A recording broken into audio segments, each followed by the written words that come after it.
అందరికీ నమస్కారం అండి. జై గురుదేవ్ దత్తాత్రేయాయ నమః.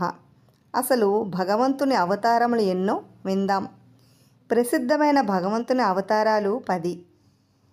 మత్స్యః కూర్మో వరాహశ్చ నారసింహశ్చ వామనః రామో రామశ్చ కృష్ణశ్చ బుద్ధః కలికిరేవచ అని పేర్కొనబడ్డాయి.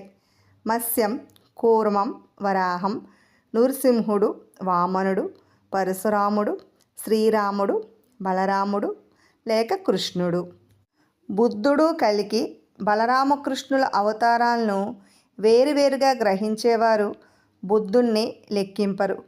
బుద్ధుని లెక్కించేవారు బలరామకృష్ణులను ఒకే అవతారం క్రింద యుగళావతారంగా లెక్కిస్తారు. ఇక భాగవతములోని ద్వితీయ స్కందంలో 24 అవతారాలు చెప్పబడినాయి.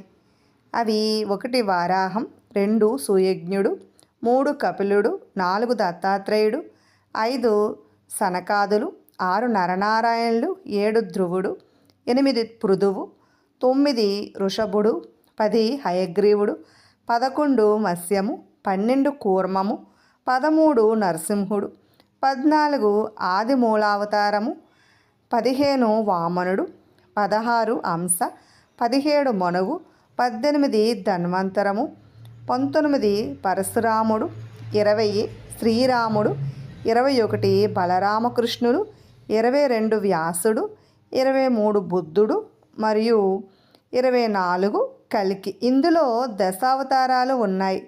శ్రీరాముడు, శ్రీకృష్ణుడు పరిపూర్ణ అవతారాలుగా కీర్తింపబడ్డారు. కొందరు శ్రీకృష్ణునొక్కడే పరిపూర్ణ అవతారం అంటారు.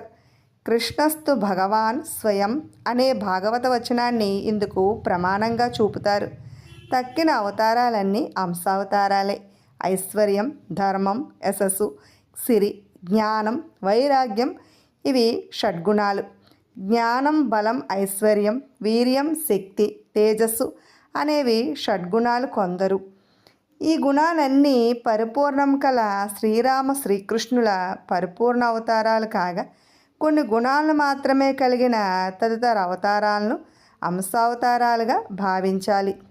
విన్నారు కదండి. ఇటువంటి మరెన్నో ఆసక్తికరమైన విషయాల కోసం, మరెన్నో తెలియని విషయాల కోసం మా ఛానల్ని సబ్స్క్రైబ్ చేసుకోండి. Thanks for watching.